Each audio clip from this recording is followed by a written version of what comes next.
Hello students, मेरा नाम अविनाश सिंघल है।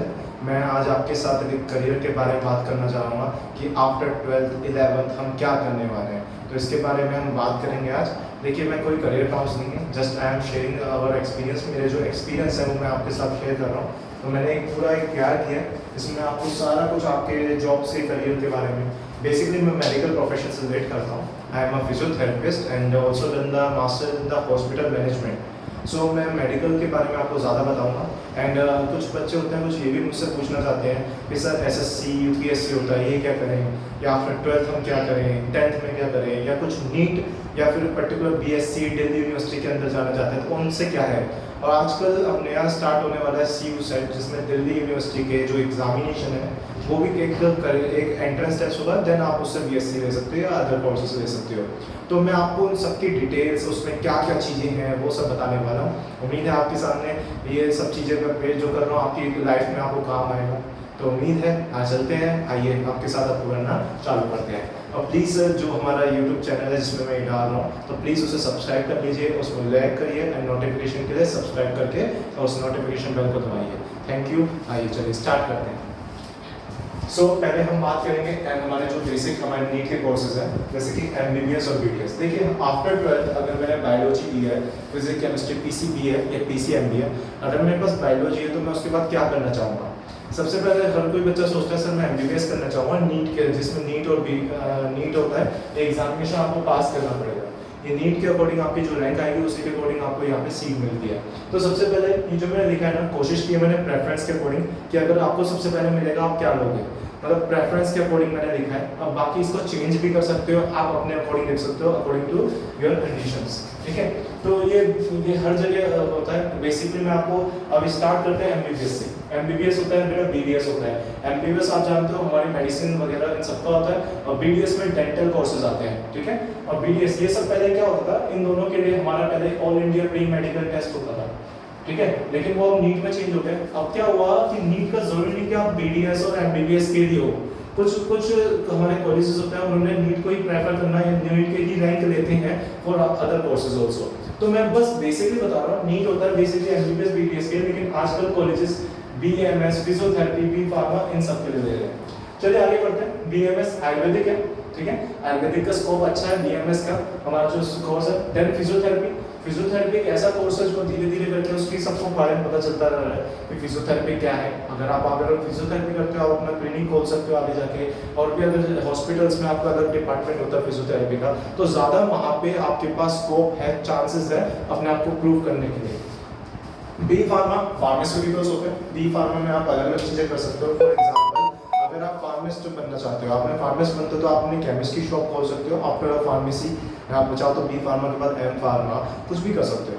या फिर मान लो आप रिसर्च में जा सकते हो। रिसर्च फॉर एग्जांपल, आप आगे कुछ रिसर्च कर सकते हो, या फिर आप किसी फैक्ट्री में, किसी की इंडस्ट्री में लग सकते हो। आप वहाँ पे मेडिसिन को डिस्कवर करने के लिए कुछ अपना कर सकते हो। तो बहुत सारे कोर्सेज हैं, बहुत सारे आपके पास अपॉर्चुनिटी है। ठीक है, आगे हमारा MLT होता है बेटा, मेडिकल लैब टेक्नीशियन। जैसे आप देखते हो कई सारी हमारी लैब्स हैं जिसमें आप अपना यूरिन टेस्ट, ब्लड टेस्ट और भी कई सारे HbA1 टेस्ट, बहुत सारे टेस्ट कराते हो। तो इन टेस्ट को जो करता है उसे मेडिकल लैब टेक्नीशियन कहते हैं। और ये मेडिकल टेक्नीशियन लैब, इसका भी पूरा क्या होता है, BSc होती है, देन MSc होती है। आप इसे करके अपनी मेडिकल लैब टेक्नीशियन में लग सकते हो। इसका भी बहुत अच्छा स्कोप है, बिकॉज आपके हॉस्पिटल में, डिपार्टमेंट में इसकी वैकेंसीज निकलती है। हॉस्पिटल में अलग MLT की लैब जरूरत होती है। आप प्राइवेट सेक्टर में अपना इंस्टीट्यूट खोल सकते, अपना कुछ भी खोल सकते हो, है ना, डिफरेंट कर सकते हो। आगे चलते हैं। आगे क्या है, BOT ऑक्यूपेशनल थेरेपिस्ट। ठीक है, और क्या है BPO। ठीक है, ऑक्यूपेशनल थेरेपिस्ट में प्रोस्थेटिक और ऑर्थोसिस आता है बेटा। देखो, ऑक्यूपेशनल थेरेपिस्ट आपको जैसे फिजियोथेरेपी होता है वैसे ही ऑक्यूपेशनल थेरेपिस्ट होता है।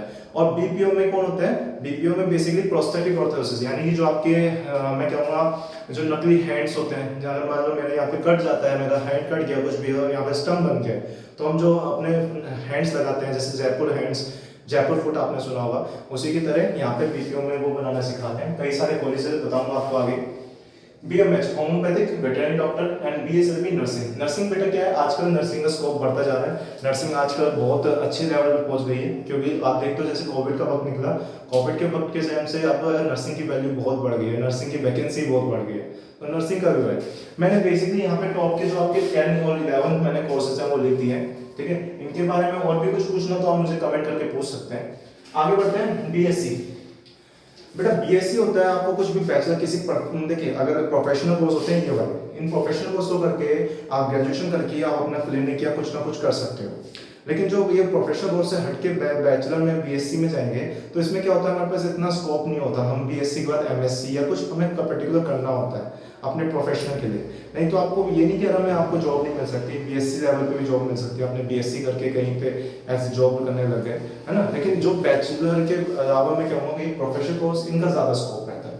ठीक है, देन बीएससी करते हैं। बीएससी में हमारी केमिस्ट्री आती है बेटा, केमिस्ट्री में बीएससी, फिजिक्स में कर सकते हो, zoology, botany, life science, biotechnology और भी कई सारे होते हैं। इसके लिए देखो क्या होगा, आप एक काम करो, दिल्ली यूनिवर्सिटी या फिर किसी भी यूनिवर्सिटी का जो भी आप एडमिशन लेना चाहते हो उसके पहले प्रीवियस ईयर के जो वो होते हैं उसके प्रोस्पेक्टस होते हैं, फॉर्म्स होते हैं, उनमें इन सब की डिटेल्स दी होती है, कौन कौन से हैं, कितने कोर्सेज हैं, कहाँ कहाँ किस कॉलेज में है, आप उनको पता लगा सकते हो। आप पहले वाला अपना डाउनलोड करो, उसमें जाके देखो, उसमें आपको इन सब के बारे में पता चलेगा। ठीक है, देन बीएड, कुछ बच्चे होते हैं जो एजुकेटर बनना चाहते हैं, टीचर बनना चाहते हैं, तो बीएड कर सकते हो। पहले आपको बीएससी करनी पड़ेगी इन स्पेशल उस किसी चीज में, जैसे मैंने मान लो बॉटनी में कर ली, देन बॉटनी के बाद आपको बीएड करना पड़ेगा, देन एमएससी करनी पड़ेगी बॉटनी में। अब टीचिंग का स्कोप क्या है बेटा, टीचिंग का कई सारे स्कोप है। देखो आप स्कूल्स वगैरह होते हैं है ना, स्कूल्स वगैरह में वैकेंसी निकलती है, बहुत सारे टीचर की वैकेंसी है। आप आगे जाके प्राइवेट कॉलेजेस में, प्राइवेट में उसमें भी आगे जाके लेक्चर बन सकते हो, पीएचडी कर सकते हो, तो बहुत सारे स्कोप्स हैं। आगे बढ़ते हैं, कुछ बच्चे होते हैं फैशन डिजाइनिंग, मॉडलिंग, ये भी आजकल बढ़ता जा रहा है। फैशन डिजाइनिंग, मॉडलिंग, हाँ देखो ये एक चीज बता देता हूँ, फैशन डिजाइनिंग और मॉडलिंग में आप ये मत सोचना कि आपकी क्वालिफिकेशन मैटर नहीं करती। आपको क्वालिफाइड होना पड़ेगा, आपकी फ्लुएंट इंग्लिश होनी चाहिए, आपको इनके बारे में और सीखना पड़ेगा। जब आप ये कर लोगे तभी आगे आप इसके बारे में और अंदर जा सकते हो। ऐसा मत सोचना इनमें कि क्वालिफिकेशन नहीं होती, आपको इनके लिए क्वालिफाइड होना पड़ेगा, आपका थोड़ी सी मनी भी होनी चाहिए, क्योंकि इनमें इन्वेस्ट कुछ आपको कॉलेज अगर चूज करोगे तो थोड़े से कॉस्टली होते हैं, तो पैसा होना चाहिए। ठीक है, मनी की जरूरत है। अब आते हैं एनडीए। एनडीए बेटा कई सारे लोग हैं जो आर्मी में, नेवी में, एयरफोर्स में जाना चाहते हैं, तो एनडीए एक ऐसा मतलब एक ऐसा कोर्स है जिसे आप करोगे। एनडीए मतलब पूरा गवर्नमेंट का होता है, जिसमें आपको एग्जाम पास करना पड़ेगा। एनडीए का पूरा एक एग्जाम होगा जिसमें आपको कई सारी चीजें आती हैं। मैं जब आगे सिलेबस की बात करूंगा ये तब उसमें मैं बता दूंगा कि क्या क्या चीजें आती हैं। ठीक है, तो एनडीए में आर्मी, नेवी, एयरफोर्स होता है, जो गर्ल्स और बॉयज के लिए, दोनों के लिए। पहले सिर्फ बॉयज के लिए होता था, पर अब गर्ल्स के लिए भी वैकेंसी अलाउड कर दी गई है। तो गर्ल्स के लिए से भी लास्ट 19 वैकेंसी आई थी गर्ल्स के लिए, अब धीरे धीरे गर्ल्स की वैकेंसी बढ़ेगी, तो गर्ल्स और बॉयज दोनों के लिए अवेलेबल है एनडीए। इसे करके आप बहुत अच्छा आर्मी में अपना फ्यूचर भी बना सकते हो और हमारे भारत देश के लिए, इंडिया के लिए सर्व भी कर सकते हो। अब मैं एनडीए के बारे में ये बोलना चाहूँगा बेटा, एनडीए अगर आप करियर वाइज देख रहे हो तो करियर वाइज पे आपके पास बहुत अच्छा ऑप्शन है। क्यों? क्योंकि आगे जाके एनडीए में बहुत अच्छी इनकम मिलती है। ठीक है, और ऊपर से आप जो अपनी पर्सनैलिटी को ग्रूम करोगे एनडीए में जाके, आपको आपकी पर्सनैलिटी जो ग्रूम हो जाएगी एकदम, साथ में आप एक ऑफिसर होंगे, एक लेफ्टिनेंट की अगर आपको ये होता है, आप अपना जो भी आपका बैचलर्स होगी, मास्टर होगी, एक तो फ्री ऑफ कॉस्ट होती है, मतलब गवर्नमेंट कराएगी, आपको इन्वेस्ट नहीं करना, आपको पैसे नहीं लगाने उसमें कुछ। ठीक है, और ऊपर से आपका जो आप ये करोगे तो उसके बाद क्या होगा, आप एक अच्छे से लेफ्टिनेंट एक पोस्ट में निकलोगे, तो आप अपने बहुत अच्छा आपका फीस, आपकी इनकम भी बहुत अच्छी होगी और आप अपने देश को क्या कर सकते हो, सर्व भी कर पाओगे। ठीक है, अब रही इसकी वेबसाइट की बात, आपको इन्फॉर्मेशन चाहिए होगी सर हम कैसे ज्वाइन करें, कहाँ कहाँ कब ज्वाइन कर सकते हैं, तो ज्वाइन इंडियन आर्मी यहाँ पैसे करके इसके डिटेल निकाल सकते हैं। आजकल गूगल पे सब अवेलेबल है ना, आप जाके इस पे अवेलेबल देख सकते हैं। थर्ड, मेडिकल जॉब क्या होता है बच्चे, अभी तो ये होता है मैंने आपको बता दिया कि ये कर लो, ठीक है, आगे की कहानी की नहीं बताता कोई कि मेडिकल जॉब्स मिलेगी कैसे करना है उन्हें। तो बेसिकली क्या हुआ बेटा, मेडिकल जॉब्स होती है हॉस्पिटल्स की, कोई भी प्रोफेशन की, कई सारे हॉस्पिटल है, ईएसआई है, एम्स है, आरएम है, बहुत सारे हॉस्पिटल है, वो इंडिविजुअली अपना वो भी निकालते हैं वैकेंसी, आप वहां से भी अपनी जॉब अप्लाई कर सकते हो। या मैं कहूँगा जैसे कुछ बोर्ड्स होते हैं, जैसे सीबीएसई हो गया हमारा, है ना, ऐसी क्या होता है डीएसएसबी, एसएससी, है ना, ये एक पर्टिकुलर ऑर्गेनाइजेशन होती है जो एग्जाम क्या करते हैं, ऑर्गेनाइज कराते हैं। जैसे फॉर एग्जांपल डीएसएसबी और जो एसएससी है बेटा, जॉब्स और टीचर के लिए, डॉक्टर के लिए, अदर प्रोफेशन के लिए निकालते हैं। पहले रिटन टेस्ट हो जाएगा, फिर इंटरव्यू लेंगे, फिर मेडिकल भी होता है, तो कई सारे आपके पास ऑप्शन अवेलेबल रहते हैं। इंडिविजुअल हॉस्पिटल अपने अपने भी देते हैं, या फिर उनका एक कॉमन टेस्ट भी होता है जो अलग अलग चीज़ों का, ये यूपीएससी भी होता है बेटा, एक और ऑर्गेनाइजेशन है, डीएसएसबी, एसएससी ऑर्गेनाइज कराते हैं। अगर मैं एसएससी यूपीएससी की बात ही कर रहा हूँ तो क्यों ना इनके बारे में बात ही कर लेते हैं, क्योंकि कहीं ना कहीं आप जब कॉलेज खत्म करोगे आप सोचोगे, आपके दिमाग में एक ऑप्शन आएगा कि सर एसएससी और यूपीएससी में क्यों नहीं ट्राई करते, हमने एमबीबीएस भी कर ली। कई सारे ऐसे डॉक्टर होते हैं यूपीएससी मतलब एमबीबीएस करने के बाद बीडीएस करने के बाद यूपीएससी का ट्राई करते हैं, उनका हो भी जाता है ना। लास्ट आपको 2-3 साल लास्ट आप देखोगे कई सारे आपको टॉपर्स मिलेंगे जिनमें डॉक्टर्स होंगे। जैसे कि एक मुझे याद आ रहा है मौलाना आज़ाद के एक थे स्टूडेंट जिन्होंने टॉप किया था, ठीक है, और उन्होंने वहीं से यूपीएससी को टॉप किया था। तो प्लीज़ देखिए इसका भी करियर ऑप्शन है। जैसे एसएससी की बात करूँगा, गवर्नमेंट जॉब्स होती हैं 10th के बाद। कुछ बच्चे होते हैं आगे अगर सर मैं अभी जॉब चाहता हूँ तो क्या करूँ, मुझे आगे पढ़ना नहीं है, तो 10th के बाद 12th के बाद या ग्रेजुएशन के बाद भी अलग अलग कोर्सेज होते हैं, अलग अलग जॉब्स हैं जो इस एसएससी नाम के एक गवर्नमेंट टेस्ट होता है जिसमें ऑर्गेनाइज कराते हैं। इसके बेटा 4 टायर होते हैं, फर्स्ट, सेकंड, थर्ड, फोर्थ। मेरे ख्याल से पहले 2 टायर क्वेश्चन बेस्ड होते हैं, एमसीक्यूज होते हैं, एंड द थर्ड टायर में आपको रिटर्न होता है, एंड फोर्थ टायर शायद मेडिकल या आप जब आप किसी पर्टिकुलर एग्जाम के बारे में देखना चाहोगे ना, जब आप एक टारगेट चुनोगे कि मुझे ये अचीव करना है, ठीक है, तो उस अचीव टारगेट को आप देखना, उसके बारे में सर्च करना, तब बेस्ट रहेगा वो उसके कोर्सेज सिलेबस के बारे में जानना। मैं यहाँ पे बहुत लिमिटेड ऑप्शन, बहुत लिमिटेड वो दे रहा हूँ। क्यों? क्योंकि जब आप पर्टिकुलर चीज़ को चुनोगे तो आपको उसके पर्टिकुलर इन्फॉर्मेशन को कलेक्ट करना पड़ेगा। आजकल आपके पास गूगल है, ठीक है, अगर मैं आपको सबकी इन्फॉर्मेशन देना पाऊंगा, मैं यहाँ पे 3-4 घंटे का सेशन कर लूँगा, जब भी इन्फॉर्मेशन इतनी नहीं कलेक्ट कर पाएंगे वहाँ के साथ, ठीक है। आगे चलते हैं। देखिए एक एसएससी हो गया, एक अब रेलवेज होती है। फिर देखो बहुत सारी गवर्नमेंट जॉब्स निकलती है अलग अलग एक्सपेक्ट में, है ना, आप लोगों ने सुना भी होगा गवर्नमेंट जॉब्स के बारे में। तो बेटा रेलवे, ये भी गवर्नमेंट जॉब्स निकलती है। आजकल रेलवे थोड़ा पब्लिक होता जा रहा है, लेकिन अभी के लिए जो कंडीशन है वो क्या है, रेलवे की गवर्नमेंट जॉब्स की। तो 10th पास, 12th पास, ग्रेजुएशन, पोस्ट ग्रेजुएशन की कई सारी हमारे पास जॉब्स निकलती है, जिसमें टेक्निकल और नॉन टेक्निकल। टेक्निकल मीन्स क्या है, मान लो मैंने बीटेक किया हुआ है, ठीक है, कोई स्पेशलाइज है मेरा, कुछ भी एनीथिंग, या मान लो रेलवे में फिजियोथेरेपी की जॉब निकली, मेरा फिजियोथेरेपी स्पेशलाइज है, तो मैं क्या कर सकता हूँ, उसकी जॉब के लिए अप्लाई कर सकता हूँ। और नॉन प्रोफेशनल या कहूँ नॉन टेक्निकल क्या है कि कॉमन जॉब होती है, आप ग्रेजुएट हो, यस हो, तो ग्रेजुएट वाला भर सकता है, वो उसे अप्लाई कर सकता है, ठीक है। तो इसके कारण वेरियस थिंग्स, वेरियस जॉब्स हैं जो आप इसमें रेलवे में अप्लाई कर सकते हो। मैं पूरा आपको आगे तक की बता रहा हूँ, है ना, कोशिश कर रहे हैं कि हम आपके साथ जुड़े रहें आगे तक। आफ्टर ग्रेजुएशन हो गया बेटा, हर कोई सोचता है सर मैंने ग्रेजुएट कर लिया, एमबीबीएस में कर लिया, बीडीएस में कर लिया, तो पहला आपके सामने तो ऑप्शन ये रहता है सर मैं प्रोफेशनल कोर्स आगे मास्टर में कंटिन्यू करूं। जैसे अगर बीएससी करी मैंने बॉटनी में, तो एमएससी इन बॉटनी कर सकता हूँ, बीएड कर सकता हूँ। या मान लो मैंने एमबीबीएस करी है, तो एमबीबीएस करके मैं 2 चीजें कर सकता हूँ, 2 चीजें नहीं, कई सारी चीजें हो सकती है। मैं एग्जांपल दे रहा हूँ, एमडी मेडिकल डॉक्टर है, यानी इसमें मैं डॉक्टर बन सकता हूँ वैसे वाला, जैसे हम अपने आसपास देखते हैं शॉप्स खुली होती है, फिजिशियंस होते हैं, बहुत सारी चीजें होती है। और एक होता है सर्जन, आपने सुना होगा हार्ट सर्जरी करते हैं, ब्रेन सर्जरी, बहुत सारी बहुत सारी सर्जरी होती है, तो सर्जरी स्पेशलिस्ट बन सकते हो, तो एमडी कर सकते हो, एमएस कर सकते हो, ठीक है, मेडिसिन में अलग अलग डिपार्टमेंट्स में होती है। तो प्रोफेशनल कोर्सेज हो गए मास्टर के, जैसे मैंने अभी एमडीएस वो एमबीबीएस का बताया था, एमडीएमएस, ऐसे बीडीएस का आगे एमडीएस या अदर इनके भी आप मास्टर्स कर सकते हो। तो प्रोफेशनल कोर्सेज मास्टर। अब रही सीडीएस, आर्मी का मैंने आपको एनडीए बताया था कि आफ्टर 12th। अच्छा एक चीज और बता रहा हूँ बेटा, ये जो मैं बता रहा हूँ ना एनडीए का, सीडीएस का, ये आप अपने कुछ भी चीज कर रहे हो, जैसे 12th है, आप एनडीए का कर सकते हो 12th के बाद, लेकिन 12th के बाद नहीं, 12th अपीयर जब कर रहे हो जब भी दे सकते हो आप एग्जाम। फॉर एग्जाम्पल अगर मैं 12th में उस वक्त, ठीक है, एनडीए का फॉर्म निकलता है मेरे ख्याल से, एनडीए के 2 टेस्ट होते हैं मेरा, हर 6 मंथ में एक टेस्ट होता है, तो साल में 2 टेस्ट होंगे, ठीक है। तो लास्ट मान लो नवंबर या मैं कहूँगा नवंबर के आसपास इसका पेपर एग्जाम, इसका वो निकला, फॉर्म निकला, तो मैं उसे भर सकता हूँ। मैं 12th में हूँ भी, लेकिन मैं जब भी उसे फिल कर सकता हूँ। ये नहीं कि आपको 12th पास ही होना पड़ेगा पूरा, आप अपने लास्ट जो आपका चल रहा है ना साल, ईयर, लास्ट ईयर में अगर उसमें आप अपीयरिंग हो, ING अपीयरिंग अभी भी चल रहे हो, तब भी आप भर सकते हो। सेम होता है सीडीएस क्या होता है, ये भी बेटा आर्मी के लिए, आर्मी होता है, नेवी होता है, एयरफोर्स होता है, तीनों के लिए अप्लाई कर सकते हो।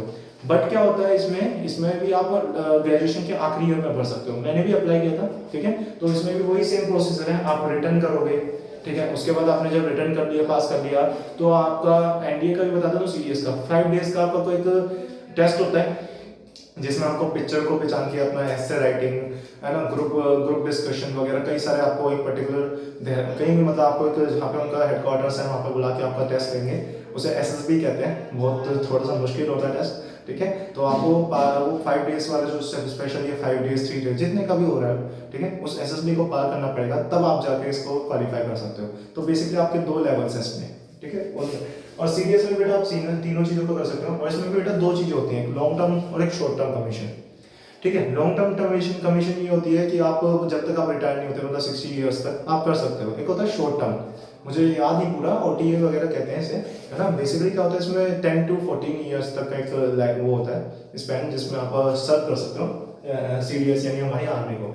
देन आप आके यहाँ पे सिविलियन की जॉब्स करके आपका एक कोटा होता है, आपने उसे देखा होगा कि क्या कहते हैं, हम कोई भी जॉब्स होती है उसमें एक अलग कोटा होता है कि आर्मी पर्सनैलिटी के लिए, आर्मी की जो आर्मी से रिटायर्ड है, तो आप आके यहाँ पे सिविलियन जैसी जॉब आर्मी के थ्रू कोटे से कर सकते हो। ठीक है। देन हम आते हैं यूपीएससी। बेटा यूपीएससी के एग्जाम्स होते हैं IPS, IAS, IFS, SDM, हर किसी ने सुना होगा सर यूपीएस का। IAS the most respectable job, sir उसमें बहुत रिस्पेक्टेबल होती है, बहुत पावरफुल जॉब होती है। IPS, IAS कलेक्टर कहते हैं जिसे आप, SDM, ठीक है, ये जो हाई लेवल की पोस्ट होती है इसको यूपीएससी ऑर्गेनाइज कराता है। यूपीएससी के एग्जाम काफ़ी मुश्किल होते हैं, ठीक है। यूपीएससी से आप जाओ तो इनकी तैयारी करके आप इनको कवर कर सकते हो, इनका बहुत अच्छा स्कोप है। मैंने जैसे ही बताया कई लोगों ने MBBS करने के बाद भी यूपीएससी कर है। देन एफकेट आता है बेटा, एफकेट भी एक एयरफोर्स होता है, एयरफोर्स में एंट्री के लिए एफकेट किया जाता है आफ्टर ग्रेजुएशन में। ये सारा कुछ आफ्टर ग्रेजुएशन के बाद बता रहा हूँ, ठीक है। लेकिन इसके लिए एयरफोर्स के लिए एटलीस्ट 70% मार्क्स चाहिए आपको आपकी ग्रेजुएशन के, तभी आप इसे फिल कर सकते हो। तो पहले ये ध्यान रखिएगा, आपने प्रैक्टिस कर ली, सब कर लिया, आपको याद नहीं रहा कि आपके 70% मार्क्स से बैचलर में थे या नहीं, तो एटलीस्ट 70% चाहिए। CAPF, CRPF, CISF, BSF और भी बहुत सारे एक्सेट्रा, है ना। बहुत सारे ऐसे एग्जाम्स होते हैं जो हमारी आर्मी, नेवी इन सबसे रिलेट करते हैं, है ना। बॉर्डर सिक्योरिटी फोर्स, इन सबसे। CISF आपने मेट्रोज में देखे होंगे, सिविलियन की प्रोटेक्शन करने के लिए हमारे CISF होते हैं, ठीक है। तो बहुत सारे कोर्सेज हैं। देन पुलिस जॉब, मैं आपको सब कुछ, मैं आप सोचोगे मेडिकल के होते थे अचानक से कहाँ सर आप आर्मी पुलिस में घुस गए, क्योंकि बेटा मैं सब बता रहा हूँ आपको, मैं कोशिश कर रहा हूँ मैं आपको सारी डिटेल्स दे दूँ। मैंने आपको जॉब्स की बात भी करी, BSc, MBBS जॉब कैसे मिलेगी, मैंने ये भी बताया। आगे और भी कुछ पूछना हो आप मुझसे कमेंट करिए, आपने नंबर मेरे जैसे यहाँ लिखा हुआ है, ठीक है। आप मेरे से कॉन्टैक्ट कर सकते हो, व्हाट्सएप कर सकते हो, मैं आपको कोशिश करूँगा सारी आपको डिटेल्स देने की, ठीक है। जितना मुझे एक्सपीरियंस है, जितना मैं जानता हूँ मैं आपको जरूर बताऊंगा, ठीक है। अब इसके बाद आगे चलते हैं। पुलिस जॉब होती है, ठीक है, कई सारे पुलिस जॉब, जैसे दिल्ली पुलिस हो गई, यूपी पुलिस हो गई, MP पुलिस हो गई, सबके अलग अलग वो निकलते हैं, मतलब नोटिफिकेशन निकलते रहेंगे। मैं आपको वेबसाइट बताऊंगा कैसे पता चलेगा नोटिफिकेशन, सर हमें पता नहीं चल पाता, गूगल पे हम इतना सर्च नहीं कर पाते, मैं आपको इन्फॉर्मेशन दूंगा कैसे आप इसे जान सकते हो, ठीक है। कुछ और भी गवर्नमेंट की जॉब्स होती है, जैसे मैंने कहा अगर आप ग्रेजुएटेड हो आप इन्हें फिल कर सकते हो। ये नहीं कि आप टेक्निकल, आपने कुछ प्रोफेशनल हो, मैं ये नहीं कह रहा प्रोफेशनल नहीं कर सकते, आप प्रोफेशनल भी कोर्स में अप्लाई कर सकते हो। मैंने देखा है कॉन्ट्रैक्ट बेसिस जॉब्स भी निकलती है अकॉर्डिंग टू योर क्वालिफिकेशन। मैं क्वालिफाइड हूँ, मैं जैसे अपनी बात करता हूँ, आई एम अ फिजियोथेरेपिस्ट, मैं एक फिजियोथेरेपिस्ट हूँ, तो मैं अपनी जॉब को कॉन्ट्रैक्ट बेसिस पे भी निकाल, जैसे कॉन्ट्रैक्ट बेसिस में निकलती है, एम्स में निकल रही है, कहीं भी निकल रही है, तो मैं वहाँ भी ज्वाइन कर सकता हूँ। या मैंने बीटेक किया हुआ है, तो मैंने बीटेक से रिलेटेड भी कोई क्वालिफिकेशन, MBBS किया हुआ है, कहीं पे कॉन्ट्रैक्ट बेसिस या परमानेंट जॉब्स निकलती है वहाँ भी कर सकता हूँ, ठीक है। और इसके अलावा नॉन टेक्निकल जॉब्स होती है वो भी मैं अपने ग्रेजुएट के बेसिस पे कर सकता हूँ। तो डिटेल्स की आफ्टर ग्रेजुएशन मैं सारा कुछ तो नहीं कवर कर पा रहा, देखो मोस्टली जो मुझे याद आया मैंने यहाँ पे आपको बोर्ड पे लिख के और कवर करने की कोशिश करी है, ऐसा नहीं कि मैंने आपको सारा कुछ कवर कर लिया, ठीक है। चलिए आगे बढ़ते हैं। वेबसाइट्स, अक्सर ना बच्चों आपको कंफ्यूजन रहती है सर हम इतना कुछ पता कैसे लगाएं। आप बोल रहे हो ठीक है, मैं मान रहा हूँ सर ये सारे आपके कोर्सेज हैं, पर इनके बारे में कौन सा कहाँ पे कैसे निकल रहा है, कोशिश कहाँ से हम पता लगाएं। तो मैंने तो एक आपको पहले बताया, जाओ दिल्ली यूनिवर्सिटी का पुराना वो अपना डाउनलोड करो, उसके पास प्रोस्पेक्टस में सब इन्फॉर्मेशन होगी, वहाँ पे कॉलेजेस लिखे होते हैं, किस कॉलेज में क्या होता है, ठीक है, उनकी वेबसाइट लिखी होती है, आप जाओ उसे डाउनलोड करो, उन कॉलेज की वेबसाइट पे जाके देखो, ठीक है, उन कॉलेज के बारे में पता लगाओ। इनफैक्ट कॉलेज का एड्रेस निकालो, जाओ एक बार घूम के आओ, आफ्टर 12th आप घूम के तो आ सकते हो, मेरे ख्याल से टाइम होता है, ठीक है। चलो टाइम नहीं होता आपके पास नेट है, आजकल कौन नहीं है जिसके हाथ में मोबाइल नहीं है, ऑनलाइन का दौर चल रहा है, ठीक है, तो आपके पास मोबाइल हर किसी के पास है, कंप्यूटर हर किसी के पास है, तो नहीं तो कंप्यूटर वो भी नहीं है तो जाओ बेटा, कैफेज होते हैं, है ना, कंप्यूटर में जाओ, साइबर कैफे में जाओ, वहाँ पे जाके आप बैठ के सर्च कर सकते हो। मुश्किल से आपका 2 घंटे लगेंगे पूरी डिटेल्स निकालने के लिए, ठीक। मैं आपके कुछ मिनट ले रहा हूँ, मैं आपके 20-30 मिनट ले रहा हूँ, मैं इनफैक्ट कहता हूँ आप खुद जाके 2 घंटे अप्लाई करो, दुनिया भर की रिसर्च कर सकते हो आप। अगर आप साइंस पढ़ रहे हो, मेडिकल पढ़ रहे हो, तो बेटा आप बहुत अच्छे हो, आपके पास बहुत अच्छा ब्रेन है, बस आपको अचीव करना है, कुछ चीज़ को सोचना है, ये सब मैं बता रहा हूँ, लेकिन जो आपको एक टारगेट लेके चलना होगा कि आपको क्या अचीव करना है, ये नहीं कि मैं कुछ भी कर लूँगा। तो आगे बढ़ते हैं। वेबसाइट की बात जैसे मैं कर रहा था, सर हम कैसे पता लगाएं, तो हेल्प करने के लिए फॉर्म फिलिंग हेल्प करनी है, सर नोटिफिकेशन कैसे निकलती है, जॉब्स की नोटिफिकेशन, फॉर्म्स कब निकल रहे हैं, इनकी नोटिफिकेशन जाननी है। तो बेटा मैंने 2 वेबसाइट लिखी, मैं यहाँ पे किसी का प्रमोशन या कुछ मैं ऐसे नहीं बता रहा, बस मैं एक हेल्प करने की सोच रहा हूँ।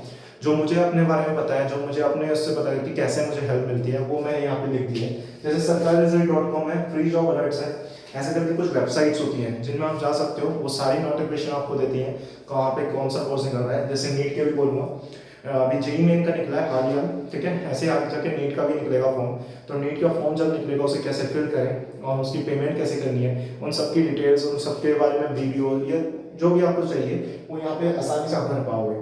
और मैं एक लेआउट बताता हूँ, जैसे आप सरकारी.com पे गए तो इनका लेआउट होता है कि पहले बॉक्स में रिजल्ट है, दूसरे में एडमिट कार्ड है, तीसरे में नोटिफिकेशन है। तो आप नोटिफिकेशन में सर्च करके नीट वगैरह के बारे में जान के वहाँ पे सर्च करके अपने आप को पता लगा सकते हो कि नीट का फॉर्म निकल गया तो कब है, कैसे फिल करना है, आप वहाँ पे जा सकते हो। तो ये होगी वेबसाइट की बात, जिससे आपका बहुत सारा हेल्प मिल जाएगी, बहुत सारी चीज़ें कम हो जाएंगी, राइट। हाँ, तो वेबसाइट होगी 7। एंड नाउ अब हम बात करते हैं, मेरा 8 पॉइंट रह गया, कोई बात नहीं, कोचिंग इंस्टीट्यूट की बात करते हैं। क्या होता है, अक्सर मुझसे बच्चे पूछते हैं सर हम कोचिंग इंस्टीट्यूट कब ज्वाइन करें। कोचिंग इंस्टीट्यूट में क्या होगा, वैसा नहीं जैसे आप मेरे से बायोलॉजी क्लासेस करते हो, हम 11-12 सीबीएसई फोकस करते हैं, देन उसके बाद नीट का अगर हम क्रैश कोर्स फोकस कर रहे हैं, पूरा 2-3 साल का क्रैश कोर्स फोकस कर रहे हैं, ठीक है। कुछ होते हैं बड़ी इंस्टीट्यूट है, मैं नाम नहीं दूंगा, है ना, बहुत सारे इंस्टीट्यूट हैं। आप इससे पहले पूछो सर आपने प्रिपरेशन कहाँ से करी थी, तो मैं कोटा में गया था, वहाँ पे मैंने एक इंस्टीट्यूट को ज्वाइन किया था, ठीक है, मैं कोटा से प्रिपेयर किया था वहाँ पे। तो आप कहीं भी जा सकते हो, ठीक है, कोटा के बारे में शायद आप जानते ही होंगे, ठीक है। तो कोटा में नहीं तो दिल्ली में रह के या कहीं भी आपकी जो स्टेट है, आप वहाँ पे रह के अपनी जो भी वहाँ पे अवेलेबल है, जो भी वहाँ पे रिसोर्स अवेलेबल है, जो भी आपकी इंस्टीट्यूट है, वहाँ पे जाके आप उससे अप्लाई करके वहाँ पे प्रैक्टिस कर सकते हो। देखो इंस्टीट्यूट पे डिपेंड नहीं करता, डिपेंड करता है तुम्हारे हौसले कैसे हैं, तुम क्या चाहते हो, किस चीज़ को कितना शिद्दत से चाहते हो, आप एमबीबीएस करना चाहते हो, डॉक्टर बनना चाहते हो, क्या चाहते हो, ये आप पे डिपेंड करता है। कोई इंस्टीट्यूट किसी को डॉक्टर नहीं बनाती, इंस्टीट्यूट कम से कम हर बैच है उसका होगा, मैं कहूँगा हर इंस्टीट्यूट हर साल कहीं से 200 से 250 लोगों को पढ़ा रही है, लेकिन जरूर नहीं कि उसमें से 200-250 बच्चे पास होंगे। एक बच्चा होता है जो एमबीबीएस में चला जाता है, 2 होते हैं, या किसी के मान लो कोई कुछ ऐसे इंस्टीट्यूट होते हैं जिसमें 10 हो जाते हैं, लेकिन इससे ज़्यादा किसी का इतना स्कोप नहीं, इतना परसेंटेज नहीं होता कि वो सबका हो रहा है। तो मैं ये कहना चाहता हूँ आप पे डिपेंड करता है, इंस्टीट्यूट पे नहीं, ठीक है। जब भी मैं एक आइडिया देता हूँ बेटा, कोचिंग इंस्टीट्यूट होती है, एमबीबीएस, बीडीएस या किसी भी एनीथिंग कोई भी आपको चाहिए, नीट की प्रिपेयर करोगे, मैं कहूँगा नीट की आप प्रिपेयर कर रहे हो ना, आप हर चीज़ की प्रिपेयर कर सकते हो, चाहे उसमें दिल्ली यूनिवर्सिटी का सीयू सेट जो चालू हुआ है आप उसकी प्रिपेयर कर सकते हो, किसी भी चीज़ की आप चाहो तो प्रिपेयर कर सकते हो, ठीक है। हाँ, कुछ बच्चे का डाउट होता है सर मैंने 10th पास करी है, मुझे कॉल आने लगते हैं, मैं आफ्टर 10th पास मतलब ज्वाइन कर सकता हूँ, कोई इंस्टीट्यूट ज्वाइन कर लेता हूँ जिसमें मैं नीट की या आगे के अपने करियर की के रिलेटेड कोई भी सिलेबस है उसकी मैं तैयारी कर सकता हूँ, ठीक है, 11th-12th के अलावा जो एक्स्ट्रा आता है नीट के लिए, ठीक है। तो मैं कहूँगा बच्चा आप ज्वाइन करो, बहुत अच्छी बात है, नीट के लिए ज्वाइन करो, अपनी प्रैक्टिस करो। लेकिन क्या होता है बच्चा, हमारा दिक्कत ये है कि हमारा जो 11th-12th है उसमें हमारे पास कई सारा वर्क होता है। एक तो फर्स्ट ईयर हम टैकल कर रहे हैं, बहुत सारी चीज़ को अचानक से टैकल करते हैं, जहाँ हम पहले 10th तक इस कार्बन के आगे 4 डॉट लगा के उसके बॉन्ड एनर्जी बताते थे, अब हमें पूरा मॉलिक्यूलर स्ट्रक्चर बनाना पड़ता है कार्बन का, तो हम बहुत लेवल हाई हो जाता है फिजिक्स का, केमिस्ट्री का, बायो का, और कुछ कुछ पीसीएम भी चलते हैं तो मैथ भी आता है, तो आपको टैकल करना मुश्किल होता है। उसके बाद आपके पास प्रैक्टिकल फाइल है, आपको कई सारे प्रैक्टिकल्स देने हैं, आपको वाइवा देना है, आपको तैयारी करनी है, आपके टेस्ट है, यूटी है, कई सारे सिलेबस मतलब बहुत चीज़ें हैं, प्री बोर्ड है, बहुत सारे यूटीज है ना। आजकल एमसीक्यूज आ रहे हैं तो एमसीक्यूज भी होते हैं, तो मतलब बहुत सारा आपके पास है। तो उस दौरान आपका वो क्लासेस को लेना, उन्हें उनको रिटर्न करना, उनको पढ़ के उनको नेक्स्ट क्लास में उसका जवाब देना, वो थोड़ा मुश्किल हो जाता है। तो मेरी तरफ से क्या है, आफ्टर 12th आप ज्वाइन कर सकते हो, लेकिन जो बच्चा अगर चाहता है वो अपने पे ये है कि मैं सर टैकल कर सकता हूँ, मैं कोशिश करूँगा, मैं करना चाहता हूँ, तो मैं कहता हूँ ज़रूर आप 10th के बाद ज्वाइन करें, 11th-12th का भी करें, लेकिन 12th के बाद ज्वाइन करोगे अपना 1 साल लेके पूरा अच्छी तरह टैकल करोगे तो बेस्ट है मेरे अकॉर्डिंग, ठीक है। आइए एसएससी, यूपीएससी, डीएससी इनकी भी आप गवर्नमेंट जॉब की भी आप तैयारी कर सकते हो, इनके लिए कोचिंग इंस्टीट्यूट, जैसे ये आप बताऊँ मेरा नीट का तो आप जानती हो बहुत सारा है, सर्च करो गूगल पे जाके दुनिया भर के इंस्टीट्यूट मिल जाएंगे, प्रकाश एलन बहुत सारे हैं। और एसएससी, यूपीएससी, डीएससी की बात करूँगा, ठीक है, एसएससी, यूपीएससी में कई वो सारे हैं, दिल्ली में जैसे आप दिल्ली में जाओगे तो मुखर्जी नगर फेमस है ना, लक्ष्मी नगर फेमस है, बदरपुर बॉर्डर पे के आसपास तुम्हें कई सारे इंस्टीट्यूट मिल जाएंगे, नाम नहीं दूंगा, जाओ सर्च करो, है ना। जब मुझे भी अपना कोचिंग का ये था एक्सपीरियंस लेना था, मतलब मैं जानना चाहता था कि यूपीएससी एसएससी क्या होती है, तो मैं भी 2 दिन जाके इन जगहों पे घूमा था। ठीक है, मुझे पूरे 2 दिन लग गए थे इनमें मैंने सर्च करने में, इन क्या होता है ये क्या नहीं होता। तो प्लीज़ जाइए, आपको भी करना ही पड़ेगा, क्योंकि जो भी आप जानना चाहते हो ना, जब तक आप वो खुद नहीं करोगे ना तो आपको याद नहीं रहेगा। ठीक है, कोई सामने से बता रहा है आपको, थोड़ी सी इन्फॉर्मेशन है, आज मेरी बात याद रखोगे, कल कोई भूल जाओगे और याद आएगा कि याद करने के लिए चलो कोई मेरी दोबारा वीडियो देख लेगा।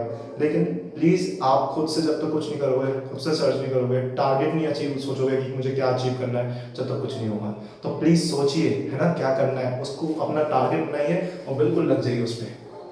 हाँ, अब अगला पढ़ते हैं बेटा क्वेश्चन पैटर्न। कई सारे बच्चों को क्वेश्चन पैटर्न नहीं पता होगा कि सर अभी CU सेट दिल्ली यूनिवर्सिटी का एग्जाम होगा या किसी और का एग्जाम होगा, नीट का होगा, तो क्वेश्चन पैटर्न क्या होता है। सिलेबस देखो, सिलेबस बदलता रहता है, लेकिन मैं सिलेबस ये बोलूँगा 11th-12th का जो आपका सिलेबस है वही आएगा। ठीक है, उसके साथ नीट है तो नीट में थोड़े से हाई लेवल के 5-10% क्वेश्चन होते हैं जो हाई लेवल के दे देंगे। ठीक है, CU सेट होगा उसमें वही आएगा कि हमारा 11th-12th का कोर्स है, कुछ इस बार CU सेट में शायद कुछ सब कुछ ना दें, कुछ क्वेश्चन हटा दें। ठीक है, तो ऐसे करके होगा। मैं आपको सिंपल से इतना, देखो सिलेबस आपको सर्च करना पड़ेगा, आप मुझे मैसेज भी कर दोगे तो मैं उसमें दे दूंगा आपको। ठीक है, लेकिन याद रखना सिलेबस तो आपको सर्च करना ही पड़ेगा, क्योंकि हर बार बदलता रहता है।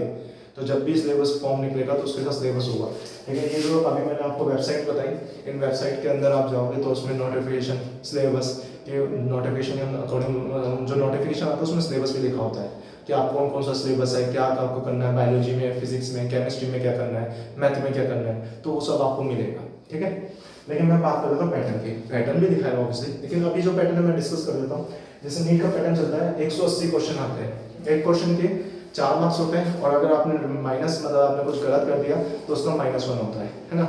यहाँ पे CU सेट में भी लगभग 80% होती है, माइनस नेगेटिव की और पॉजिटिव की, बस वो नंबर थोड़े अलग अलग कर देंगे। ठीक है, 180 क्वेश्चन हैं तो 45 फिजिक्स, 45 केमिस्ट्री, और बचे 90 बायोलॉजी के आते हैं। बायोलॉजी में 2 चीज़ होती हैं, जूलॉजी और बॉटनी, प्लांट्स और एनिमल्स, तो उनके बारे में 45 क्वेश्चन आएंगे। ये नीट का पैटर्न है। ठीक है, आपको अब कुछ क्वेश्चन पूछना है सर, जैसे कि फॉर एग्जांपल हमारा 720 का नंबर का हो गया है ना, 720 का हो गया, तो हमें सर अचीव करने के लिए गवर्नमेंट जॉब, गवर्नमेंट कॉलेज को अचीव करने के लिए कितनी चाहिए। बेटा देखो, एक कट ऑफ होती है, हमेशा बदलती रहती है। ठीक है, अभी लास्ट ईयर क्या हुआ तो बहुत हाई कट ऑफ चली गई थी, तो लास्ट ईयर कट ऑफ में आपको 650 का अप्रोक्स चाहिए अगर कोई कॉलेज लेना है, या इससे भी ज़्यादा चाहिए होंगे, है ना। कहीं कहीं आपको 600 में मिल जाता है, किसी की जगह 580 मिल जाएगा, है ना। लेकिन अगर मैं क्या हुआ, एक कॉमन, अगर आप सर एक ऐसा बताइए जो हम अपना टारगेट इससे सोचें कि इससे तो ज़्यादा ही लाना है, तो मैं कहूँगा 720 में 600 प्लस लाना है आपको। ठीक है, 600 आपको प्लस अचीव करना है अगर आपको कोई गवर्नमेंट जॉब कहना सॉरी गवर्नमेंट अपना कॉलेज अचीव करना है, कोई MBBS का, BDS का, कोई भी।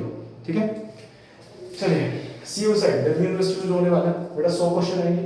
100 क्वेश्चन में 2 पार्ट होंगे, A पार्ट, B पार्ट। ठीक है, A पार्ट में क्या होगा, 25 क्वेश्चन होंगे, जिसमें इंग्लिश, रीजनिंग, जनरल एप्टीट्यूड होता है ना, जनरल नॉलेज होती है, एप्टीट्यूड रीजनिंग के क्वेश्चंस होते हैं कि इसका ऐसा होगा तो नेक्स्ट जैसे इमेज क्या होगी, कौन सी आएगी, जब आप रीजनिंग के बारे में पढ़ोगे तो उसमें क्लियर होगा ये। ठीक है, उसके अलावा बायोलॉजी के B पार्ट होता है जिसमें 75 क्वेश्चंस होते हैं, 25 फिजिक्स के, 25 केमिस्ट्री के एंड 25 होते हैं बायोलॉजी, या आपको मैथ करना है तो मैथ के, बायोलॉजी और मैथ में से कोई एक करना होगा, है ना। तो UPSC, SSC, DSSB, ये आप सुनते आए हो सर, UPSC का कोर्स है, DSB है, हमें IAS के लिए, IPS के लिए, SSC करनी है तो SSC में भी होता है, टैक्स इंस्पेक्टर सबसे अच्छी जॉब होती है वहाँ पे, तो ऐसे बहुत सारी चीज़ें। DSS में चलो मान लो फिजियोथेरेपी, टीचर, डॉक्टर, एनीथिंग, अगर DSB करना है तो आपके रिलेटेड, अगर मैं प्रोफेशन से है ना तो प्रोफेशन से रिलेटेड क्वेश्चन आते हैं, लेकिन उसमें कहीं ना कहीं कुछ और जो नॉर्मल चीज़ें हैं वो भी आएंगी। मेरा नॉर्मल चीज़ें कहने से मतलब क्या है, जो एक नॉर्मल पैटर्न होता है इन क्वेश्चन, इन गवर्नमेंट जॉब्स के लिए जो पैटर्न आता है ना पेपर का, उनके लिए, तो मैं आपको एक डिटेल बता देता हूँ कि उनमें क्या क्या चीज़ें आती है। बेसिकली 4 में कहूँगा, 4 उसमें चीज़ें होती हैं, 4 पार्ट्स होते हैं, एक में इंग्लिश, दूसरा मैथ, तीसरा रीजनिंग और चौथा होता है हमारा GS होता है जनरल साइंस, जिसमें सब कुछ आएगा। जनरल साइंस मतलब क्या होगा, उसमें क्या होगा, हमारा करंट अफेयर्स आएगा, GK जनरल नॉलेज वाले करंट अफेयर्स होते हैं। साइंस आती है, साइंस में आपको फिजिक्स, केमिस्ट्री, बायोलॉजी, ये तीनों चीज़ें आएंगी, है ना। इससे रिलेटेड क्वेश्चन होंगे। अब क्वेश्चन का नंबर अलग अलग होंगे, इसलिए मैं यहाँ पे क्वेश्चन नंबर नहीं बता रहा, यहाँ पे एक तरीके सिलेबस बता रहा हूँ मैं, क्योंकि अलग अलग क्वेश्चन नंबर हो सकते हैं। और हमारा जनरल साइंस में हमारा क्या आ सकता है, पॉलिटी आ सकता है, कि पॉलिटिक्स आप जानते हो, पॉलिटिक्स का पूरा आ सकता है, हिस्ट्री आ सकती है, आ सकती है मतलब आती है, पर्टिकुलर क्वेश्चन के नंबर चेंज हो सकते हैं, जियोग्राफी आ सकती है, ठीक है, पॉलिटिक्स हो गई, हिस्ट्री हो गई, जियोग्राफी हो गई, इकोनॉमिक्स आती है, इकोनॉमिक्स मिनी होती है, माइक्रो होती है, माइक्रो मेगा मतलब इकोनॉमिक्स के पार्ट्स होते हैं, इकोनॉमिक्स आ सकती है। अब वो कितना हाई लेवल आएगा कितना कम आएगा वो डिपेंड करता है कौन सा आप एग्जाम दे रहे हो, यूपीएससी दे रहे हो, एसएससी दे रहे हो, डीएसएसबी दे रहे हो, ठीक है। लेकिन जो फर्स्ट लेवल होता है यूपीएससी का या एसएससी का है ना, वो फर्स्ट लेवल एक अप्रोक्स सेम होता है, उस फर्स्ट लेवल का आपका सब कुछ का एक पैटर्न वही सेम आएगा। देन कॉलेजेस की बात करते हैं। आप सोचोगे नीट के कॉलेज है कौन सा, बेटा मौलाना आजाद मेडिकल कॉलेज, एमएएमसी आपने सुना होगा, सबसे टॉप का हाई रेटेड है, हर कोई चाहता है दिल्ली का ये कॉलेज मिल जाए, है ना। तो बहुत, और एम्स तो आप जानते होंगे बिल्कुल, एम्स की पहले एम्स का अलग पेपर होता था, 1 जून को होता था, लेकिन अब क्या होगा, एम्स भी नीट में ही एडमिट होगी, मतलब नीट में ही हो गया शामिल, नीट का जो पेपर है उसी के बेसिस पे एम्स भी लेगा, ठीक है। Maulana medical college, AIIMS, AMU, Aligarh Muslim University, Banaras Hindu University, Vellore, JIPMER, ठीक है। उसके बाद Lady Hardinge, GTB, RNL, private colleges हैं, बहुत सारे कॉलेजेस हैं जो क्या कर रहे हैं, नीट के अकॉर्डिंग देंगे। लेकिन क्या होता है, अभी भी कुछ कॉलेज ऐसे हैं जैसे डिप्सार आपने सुना होगा, ये इंडिया कह रहा हूँ सॉरी, दिल्ली यूनिवर्सिटी है, इंडिया में दिल्ली में है, तो दिल्ली यूनिवर्सिटी के अंदर आता है शायद ये, है ना। डिप्सरू होता है, नेहरू होम्योपैथिक कॉलेज है, इनमें मेरिट बेस पे होता है, मतलब आपके 12th में जितने नंबर आए हैं उस नंबर को उसी के बेसिस पे, उसने मार्क्स के बेसिस पे ये एडमिशन लेता है। तो बहुत सारे जैसे आप ईजी है, मतलब अगर कुछ एंट्रेंस में नहीं पास होते तो यहाँ पे आपके चांसेस है। मेरे कई सारे स्टूडेंट हैं जो यहाँ पे डिप्सरू में भी पढ़ रहे हैं, ठीक है। नेहरू होम्योपैथिक कॉलेज, गुरु गोविंद सिंह, बेटा जो नीट के लिए मैं कहूँगा, या गुरु गोविंद सिंह यूनिवर्सिटी देख रहे हो, ठीक है, आईपीयू दिल्ली यूनिवर्सिटी में, दिल्ली यूनिवर्सिटी मतलब दिल्ली से रिलेटेड है, दिल्ली यूनिवर्सिटी में आती है ना, गुरु गोविंद आईपी यूनिवर्सिटी कहते हैं, आईपीयू। इसके अंदर एमबीबीएस, बीडीएस, ये सारे जितने भी कोर्सेज हैं, प्रोफेशनल, बीएससी करना है, सभी कराती है ना। थोड़ा नीट की तरह इतना हाई कंपटीशन भी नहीं होता, तो जो दिल्ली में रहते हैं उनका 85% दिल्ली के स्टूडेंट्स का कोटा होता है इसमें, और 15% बाहर वालों को लेते हैं, ठीक है। तो 85% इसमें चांस है, तो आप प्लीज़ 85% का इसमें ज़रूर भरना है। अगर दिल्ली के बच्चे हो तो आप ज़रूर भरना है, बाहर के बच्चे भी भर सकते हो, लेकिन दिल्ली के बच्चों का ज़्यादा चांसेस है। तो प्लीज़ मैं इस तक जरूर कहूँगा, आईपी यूनिवर्सिटी का जरूर भरना, चाहे आप कोई सा भी कॉलेज, कोई सा भी चीज़ करना चाहते हो, आयुर्वेदिक, एमबीबीएस, बीडीएस, कोई सा भी करना चाहते हो, आईपी का जरूर भरना, इसमें आपके ज़्यादा चांसेस है होने के, ठीक है। बाकी मैंने ये थोड़ी सी इन्फॉर्मेशन दी है, और भी कॉलेजेस हैं, मैंने अभी बोला था प्रोस्पेक्टस ले लीजिए, डाउनलोड कर लीजिए दिल्ली यूनिवर्सिटी का, उसमें वो कॉलेजेस कौन से कॉलेज में क्या क्या होता है उन सबकी डिटेल्स मिल जाएंगी, ठीक है। तो ये हमारा एक नॉर्मल सब कुछ मैंने आपको डिटेल्स दी है, जिसमें आपको मैंने सब कुछ लाने की कोशिश की है। किसी को और कुछ पूछना हो, कुछ और चीज़ के बारे में जानना चाहते हो तो मुझे कमेंट करिए, आप मुझे व्हाट्सएप भी कर सकते हैं, नंबर मेरा देना। बेटा मैं डॉक्टर अविनाश सिंघल हूँ, मैंने फिजियोथेरेपिस्ट हूँ, मैंने भी ये फिजियोथेरेपिस्ट किया बैचलर में, और मास्टर में मैंने हॉस्पिटल मैनेजमेंट का कोर्स किया है, एडमिनिस्ट्रेशन का, कि हॉस्पिटल कैसे एडमिनिस्ट्रेशन करना है, मैनेज कैसे करना है, ठीक है। तो ऐसे और भी कुछ कर सकते हो, और भी चीज़ें कर सकते हो। ये मेरा व्हाट्सएप नंबर है, अगर आपको कुछ भी इन्फॉर्मेशन चाहिए हो तो मुझे व्हाट्सएप कर सकते हो, ठीक है। और इन सब का ये जस्ट एक आपको बताया है, आइडिया दिया है, कुछ गलती हो गई हो, कुछ लगा आपको कि सब गलत है, बेटा मुझसे भी थोड़ी गलती हो सकती है, ठीक है। तो दोस्तों ये सब मैंने आपके लिए एक लेआउट तैयार किया है, जैसे आप इसको समझो, आगे कुछ भी दिक्कत हो आपके पास बहुत सारी चीज़ें हैं, आप मेरे से कॉन्टैक्ट कर सकते हो, ठीक है। तो आज के लिए इतना ही, हम आज पे यही खत्म करेंगे, हम आपको फिर मिलेंगे इसी जगह, ठीक है।